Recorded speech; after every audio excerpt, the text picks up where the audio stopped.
Have you ever noticed how you can love God with your whole heart and still go entire days where you barely think about Him? Not because you walked away, not because anything is wrong, just because life is loud and the hours fill up, and somewhere between the alarm clock and the pillow, God quietly slips to the edges of your day. You mean to pray more. You mean to think about Him more. But then the emails start. The kids need something. The deadline moves up, and by the time your head hits the pillow, you realize you went the whole day without once turning your heart toward the God you genuinely love. And a little guilt settles in. Maybe you tell yourself you'll do better tomorrow, and tomorrow the same thing happens all over again. Be honest. For most of us, connection with God lives in a couple of scheduled slots.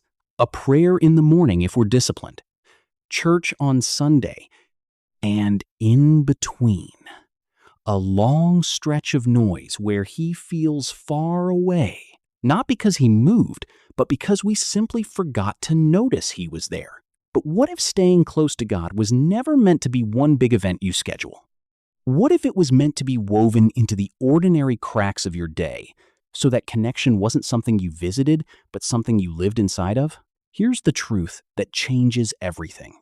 God is not waiting for you in one holy appointment while ignoring the other 23 hours. He is present in all of it. The traffic, the dishes, the meeting, the quiet moment before sleep, and these 7 simple habits are about learning to notice Him there all day long. Not 7 more things to add to your to-do list, but 7 small ways to keep the line open. Let's walk through them. Habit 1. Give Him your very first thought. Not your first hour, not a long structured devotion, before you're even awake enough for it. Just your first thought, before your feet hit the floor, before you reach for your phone, before the worries of the day rush in. Whisper one honest sentence to God.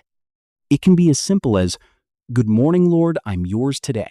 The psalmist prayed in Psalm 143, "Let me hear in the morning of your unfailing love." Why the morning? Because whatever gets your first thought tends to shape all the thoughts that follow. Most of us hand that first moment to our anxieties or our screens.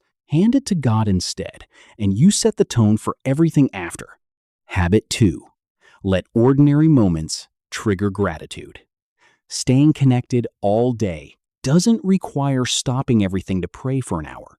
It requires noticing the warmth of your coffee, a green light when you were running late, your child's laugh from the other room, the way the sun hits the kitchen floor. The Bible says to give thanks in all circumstances. That word "all" is the key.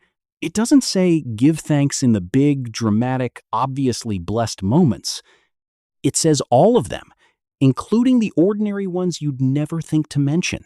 Gratitude is how you train your eyes to catch God's fingerprints on the small, unremarkable moments you'd normally rush right past. And here's what happens over time. The more you thank Him for the little things, the more little things you start to see. Every quiet thank you is a thread that ties that moment back to Him. Habit 3. Carry one verse with you, like a pocket stone. Most of us think staying in God's Word means a long reading session. We rarely have time for, so we skip it entirely. But there's another way. Pick one short verse in the morning and carry it with you all day. Turn it over in your mind while you wait in line, while you drive, while you can't fall asleep. Psalm 1 describes the blessed person as someone who meditates on God's Word day and night. To meditate isn't to read more.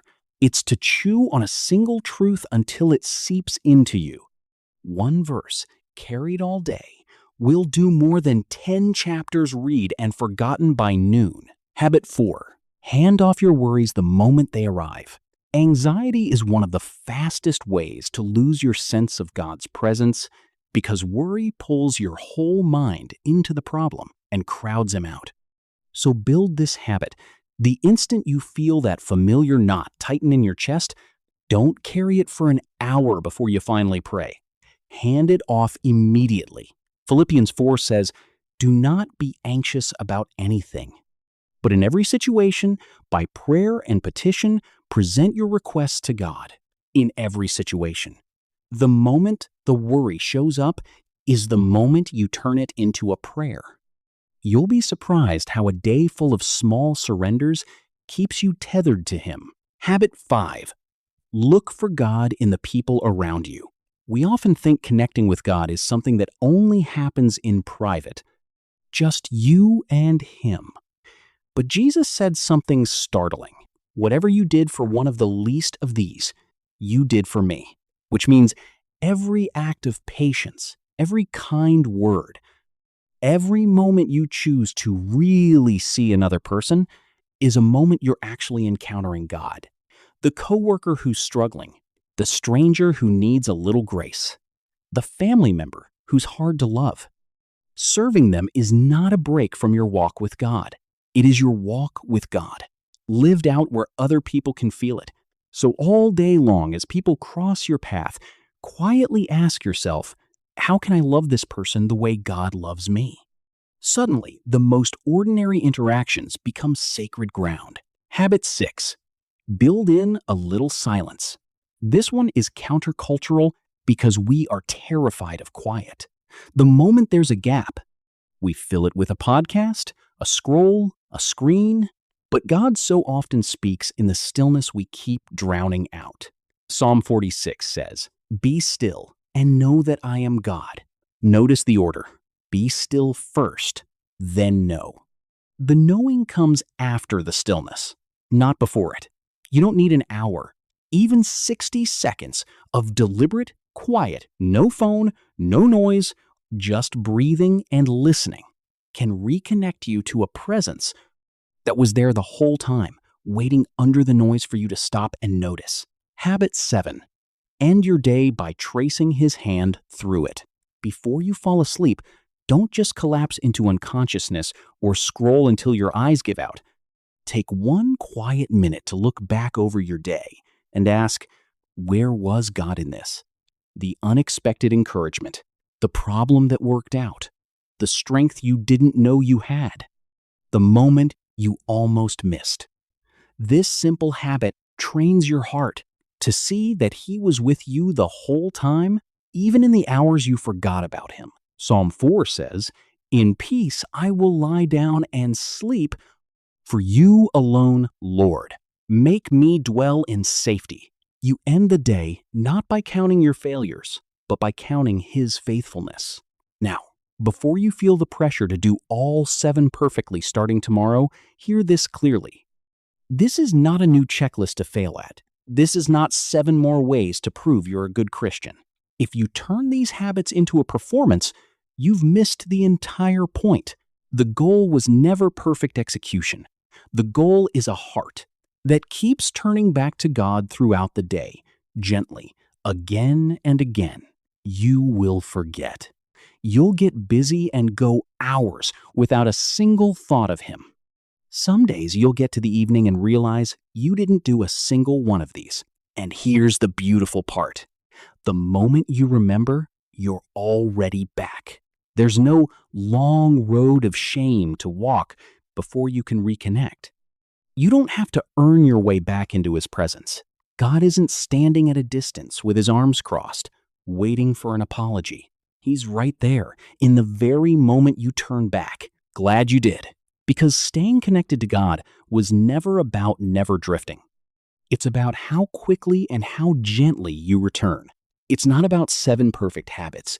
It's about one open heart. It's not about never forgetting Him. It's about always coming back. It's not about scheduling God into your day. It's about discovering He was in all of it. Start with just one of these tomorrow, not all 7. One.